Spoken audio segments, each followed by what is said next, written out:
जम्मू कश्मीर के उपराज्यपाल मनोज सिन्हा ने अशूरा मुहर्रम के पूर्व संध्या पर जम्मू कश्मीर में शांति, समृद्धि और अपने लोगों की भलाई के लिए प्रार्थना की।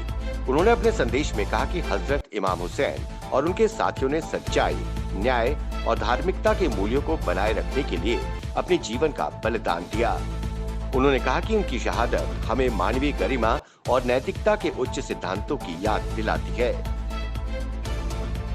श्रीनगर में सुरक्षा बलों और आतंकियों के बीच हुई मुठभेड़ में 3 आतंकवादियों को सुरक्षा बलों ने मार गिराया है। इस अभियान में एक पुलिस एएसआई बाबूराम भी शहीद हो गए।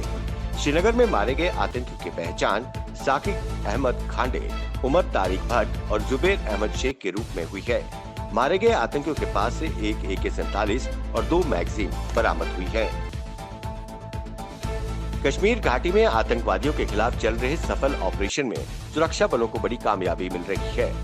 घाटी में आतंकियों की भर्ती में काफी हद तक कमी आ गई है और एक तरह की रोक लग गई है। पाकिस्तान के 2 बड़े आतंकी संगठन जैश-ए-मोहम्मद और लश्कर-ए-तैयबा ने जम्मू संभाग में आतंकी हमले करने की अब योजना बनाई है। हरियाणा में MSc, M.Tech, B.Ed पास युवाओं को कुक, धोबी, बार्बर और अन्य पद दिया गया है, जबकि सरकार उनकी उच्च शिक्षा का अच्छा इस्तेमाल कर सकती थी। इसी से अंदाजा लगाया जा सकता है कि प्रदेश में बेरोजगारी किस कदर है और मजबूरी में उच्च शिक्षित कोई भी नौकरी करने को तैयार है। चीन से तनाव के बीच भारत ने मौजूदा परिस्थितियों को देखते हुए रूस से होने वाली बहुपक्षीय सैन्य अभ्यास में भाग लेने से इनकार कर दिया है। इसे लेकर जल्द ही भारत रूस को भी सूचना दे देगा। सैन्य अभ्यास में चीन, पाकिस्तान समेत 15 से अधिक देशों के भाग लेने की उम्मीद है। केंद्र की मोदी सरकार लोकसभा, विधानसभा एवं स्थानीय निकायों के चुनाव के लिए एक ही मतदाता सूची बनाने की संभावना पर विचार कर रही है। इससे मतदाता सूचियों की विसंगति खत्म करने और उसमें एक रूपता लाने की मदद मिलेगी। जम्मू के कटरा स्थित माता वैष्णो देवी श्राइन बोर्ड ने डाक विभाग के साथ एक समझौता किया है, जिसके तहत अब भक्तों को स्पीड पोस्ट के माध्यम से प्रसाद मिल सकेंगे। इस समझौते के तहत डाक विभाग स्पीड पोस्ट के माध्यम से प्रसाद भक्तों तक पहुंचाने के लिए तैयार हो गया है। केंद्र सरकार ने अनलॉक 4 की गाइडलाइंस जारी कर दी है। इसमें 7 सितंबर से मेट्रो सेवाएं शुरू होंगी।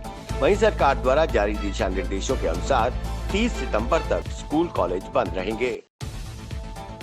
वित्त मंत्री निर्मला सीतारमण ने अपने एक बयान में कहा था कि अर्थव्यवस्था कोविड-19 महामारी से प्रभावित हुई है, जो एक दैवीय घटना है और इससे चालू वित्त वर्ष में गिरावट आएगी। वहीं कांग्रेस के वरिष्ठ नेता पी चिदम्बरम ने ट्वीट कर कहा, वित्त मंत्री मैसेंजर ऑफ गॉड के तौर पर कृपया जवाब दें कि कोरोना महामारी से पहले अर्थव्यवस्था के कुप्रबंधन का वर्णन कैसे करेंगे। कश्मीर घाटी के पंथाचौक इलाके में हुई मुठभेड़ से पहले सेना हर आतंकवादी को आत्मसमर्पण करने का पूरा मौका देती है। वहीं आतंकियों के परिवार को भी बुलाकर आत्मसमर्पण करवाने की अपील की जाती है। इन तस्वीरों में आप देख सकते हैं कैसे माँ बाप बिलखते हुए अपने बेटे को आत्मसमर्पण करने की गुहार लगा रहे हैं, इल्तिजा कर रहे हैं कि मुख्य धारा में लौट आओ, वापस आ जाओ, कोई कुछ नहीं करेगा। आतंक का रास्ता पकड़ने वाले युवकों को सोचना चाहिए अपनी माँ के बारे में, जिसने उन्हें जन्म दिया। माँ को रुलाकर, तड़पाकर ऐसे युवकों को कभी जन्नत नसीब नहीं होगी। देश भर में कोरोना वायरस का प्रकोप बढ़ रहा है। पिछले 24 घंटों में कोरोना के 78,761 नए मामले सामने आए, तो वहीं 948 लोगों की मौत हो गई। इसके बाद देश भर में कोरोना की संख्या बढ़कर 35,42,734 हो गई है। तो वहीं इस महामारी से अब तक 63,498 लोगों की मौत हो चुकी है। सुशांत सिंह राजपूत मामले में रिया चक्रवर्ती सीबीआई पूछताछ के लिए DRDO गेस्ट हाउस पहुंच गई हैं। इससे पहले शनिवार को भी रिया से सीबीआई ने 7 घंटे तक पूछताछ की थी। रिया के साथ उसका भाई शौविक भी है।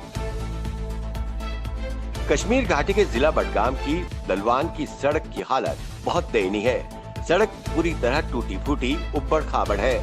इसी को लेकर स्थानीय लोगों ने प्रशासन के खिलाफ विरोध प्रदर्शन कर नारेबाजी की। उन्होंने मांग रखी कि जिला प्रशासन जल्द से जल्द सड़क की मरम्मत करवाए।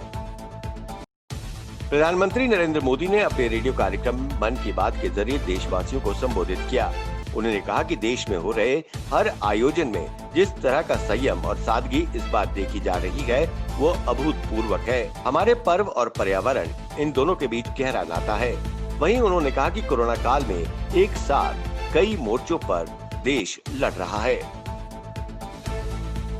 कश्मीर घाटी के पंथा चौक में बीती देर रात हुए आतंकी हमले में पुलिसकर्मी एएसआई बाबूराम वीर गति को प्राप्त हो शहीद हो गए। देश के इस वीर सपूत को नमन करते हुए सेना और पुलिस के अधिकारियों द्वारा भावभीनी श्रद्धांजलि अर्पित की गई। जम्मू के जिला रामबन के नील इलाके के लोग पिछले कई दशकों से खस्ता हाल सड़कों को लेकर सरकार और जिला प्रशासन से गुहार लगा रहे हैं कि इस 26 किलोमीटर सड़क की मरम्मत कर तारकोल बिछाई जाए, लेकिन कोई सुनवाई नहीं हो रही है। सरकारें आईं और चली गईं, आश्वासन के सिवा कुछ नहीं मिला। अब नील टॉप के लोगों को नए उपराज्यपाल मनोज सिन्हा से उम्मीद जगी है कि इस लिंक रोड का जीर्णोद्धार किया जाएगा।